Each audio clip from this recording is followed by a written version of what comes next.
Alors ici, nous avons un problème où est-ce que une voiture effectue un virage vers un parc de stationnement et se gare dans une place libre. Son vecteur vitesse initiale est de 4 mètres secondes S 45 degrés nord.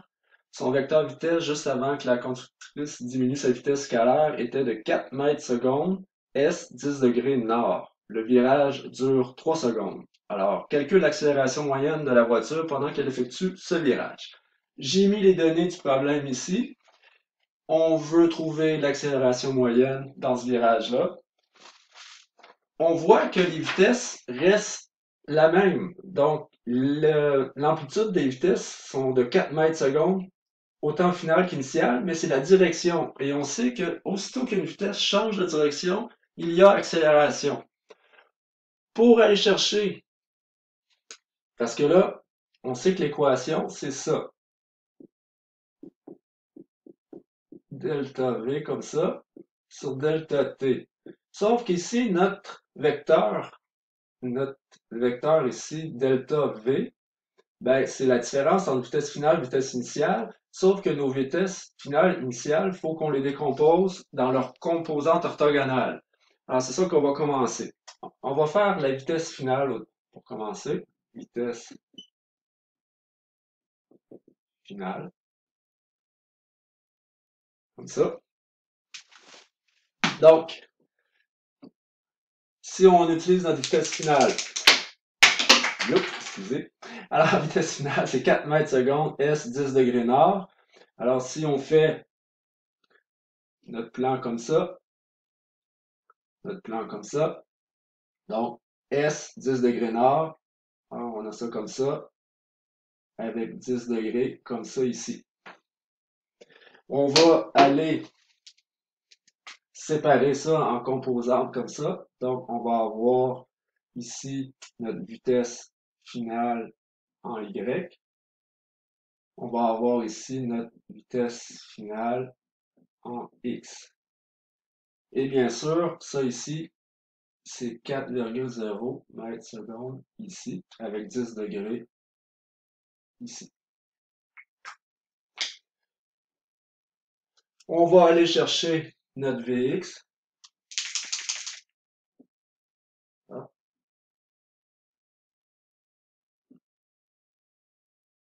attendez, on va faire ça comme ça. Alors, le Vx, c'est quoi? Dans ce cas-ci, c'est un cos, donc ça va être 4,0 fois cos de 10, puis là, ben, on va garder mon chiffre comme ça. C'est égal à quoi, ça?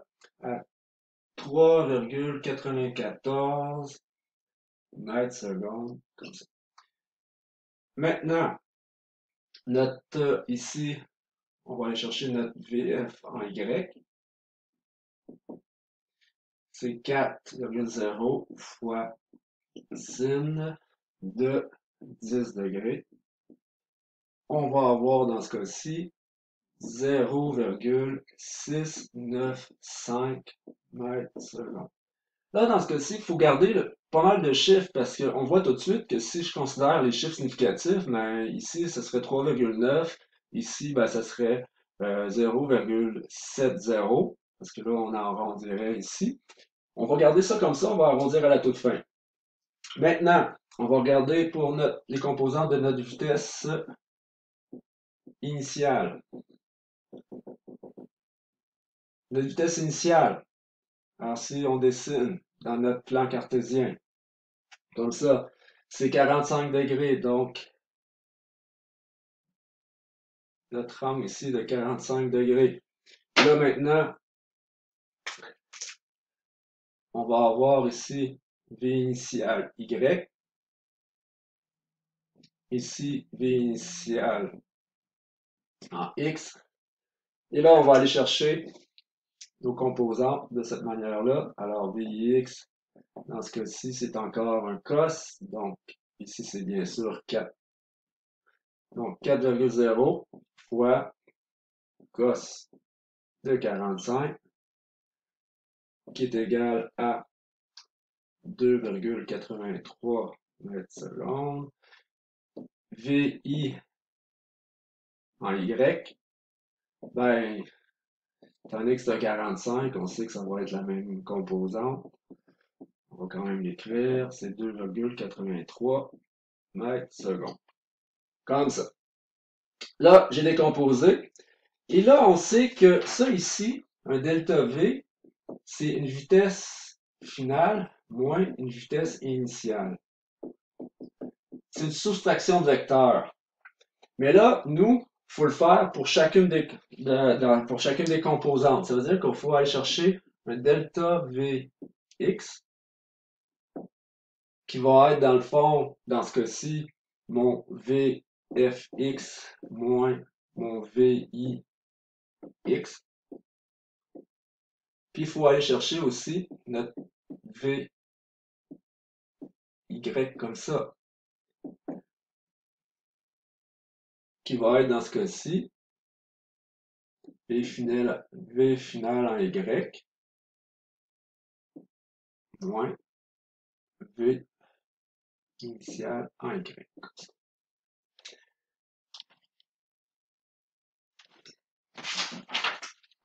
Alors, on va remplacer. Vf, c'est quoi? C'est 3,94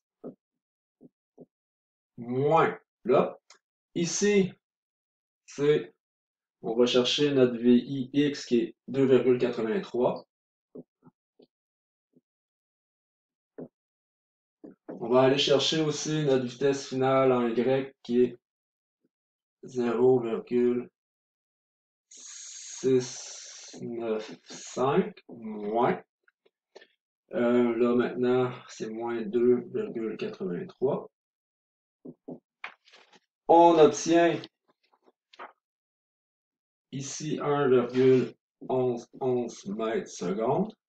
Et ici, on obtient moins 2,135 mètres secondes. Là, c'est mes composantes X, Y. Maintenant, on va aller faire notre triangle à partir de ces composantes-là en X et en Y. Si on fait notre plan cartésien comme ça, puis là, je vais aller avec les Y, les X, mais on sait qu'après, Y, ça va être quoi? Ça va être le nord, puis ça va être l'ouest. Ça va être pour finir. On va aller mettre nos composantes.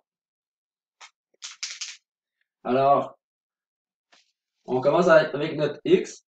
Notre X ici, c'est 1,11. Alors, il va faire 1,11 par là.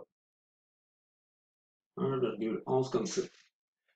Et là, le négatif me dit vers le bas. Donc, moins 2, comme ça.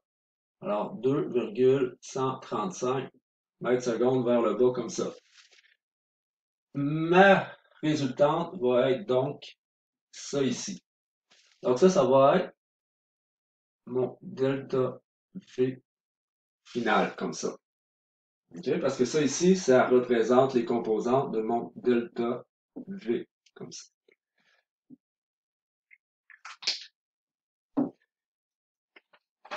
Comment on trouve notre delta V? Ben, bien sûr, avec le fameux Pythagore. Donc, souvent, on va mettre valeur absolue parce que ça nous donne l'amplitude. Après, pour l'orientation, on va s'occuper ici d'aller chercher l'angle ici par la suite. Alors, delta V, ben, on va mettre 1,11 au carré plus 2,135 au carré. On obtient donc ici 2,4063. Ça va être des mètres secondes. L'angle maintenant va être de tan moins 1. Opposé, c'est 2,135 comme ça, sur 1,11, ce qui est mon adjacent. Ça donne à peu près 62,5 degrés. Ça veut dire que mon delta V ici, c'est de 2,4. Là, on avait deux chiffres significatifs.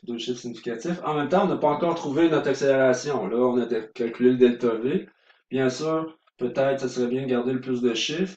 Ben, on va y aller quand même de cette manière-là. On fait ça comme ça. Ensuite de ça, Ça ici, c'est vers, oh, excusez, ici j'ai dit ouest, mais c'est est, excusez. Donc est. Alors, l'est, alors ici c'est est 62,5 degrés vers le sud. OK? Alors là, ça c'est l'orientation de mon delta V. Pour trouver l'accélération finalement moyenne, c'est delta V, donc parce que l'équation est ici, 2,4 sur mon temps qui est de 3,0 secondes. Donc, lui, étant donné qu'il y a deux chiffres significatifs, ça me permet vraiment de confirmer que je vais avoir deux chiffres significatifs à la toute fin. Alors, je vais obtenir 0, puis là, on va mettre 80 comme ça pour avoir mes deux chiffres significatifs. C'est des mètres secondes carrés, parce que ici, c'est des mètres secondes. Ça, c'est des secondes, donc on va finir avec des mètres secondes carrés. Et l'accélération, elle a la même orientation que le delta V, que ce delta V-là. Alors, ça va être... Puis encore une fois, ici, il y a trois chiffres significatifs. Bien sûr, on pourrait, à la limite, dire que les vitesses sont à deux chiffres significatifs, puis ont participé au calcul de ce degré-là. On pourrait, à la limite, dire aussi que c'est du 60. Là, bon, ça serait du 62 degrés. Sud comme ça, parce que ça finit avec un 5, puis un chiffre ici, euh, pair. Ça pourrait être ça, ou ça ici, dans la limite, étant donné qu'on est parti avec trois chiffres significatifs pour les angles, si tu me donnes une réponse à trois chiffres significatifs pour les angles, je ne veux pas en faire une crise. Alors ça serait notre réponse. Puis bien sûr, on essaie d'avoir une petite phrase.